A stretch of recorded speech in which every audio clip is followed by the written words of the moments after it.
ఇది ఒక 15 ఏళ్ల సంకల్పం.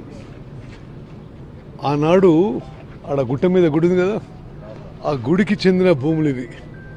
ఉమ్మడి ఆంధ్రప్రదేశ్లో ఆనాడు నేను హౌసింగ్ మంత్రిని.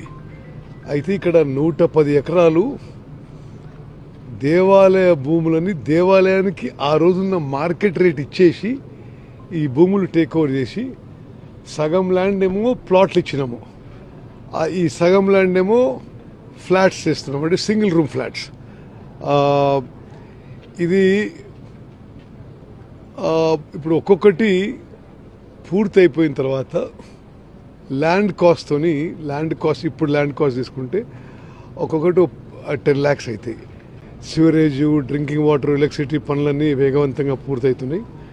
నెలాఖరికి ఇనాగ్రేషన్ ప్లాన్ చేస్తున్నాం. ఇది నిజంగా నాకు ఒక కళ సాకారమైనట్టే.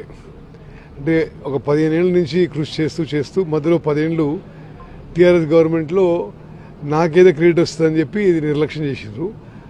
మళ్ళీ మేము అధికారంలో వచ్చిన తర్వాత నేను మొదలుపెట్టిన కార్యక్రమం ఇది. ఇప్పుడు ఇంకా టైం దగ్గర పడ్డది, ఇది పూర్తి చేసి ఇనాగ్రేట్ చేసి లబ్ధిదారులకు అప్పచెప్తాం.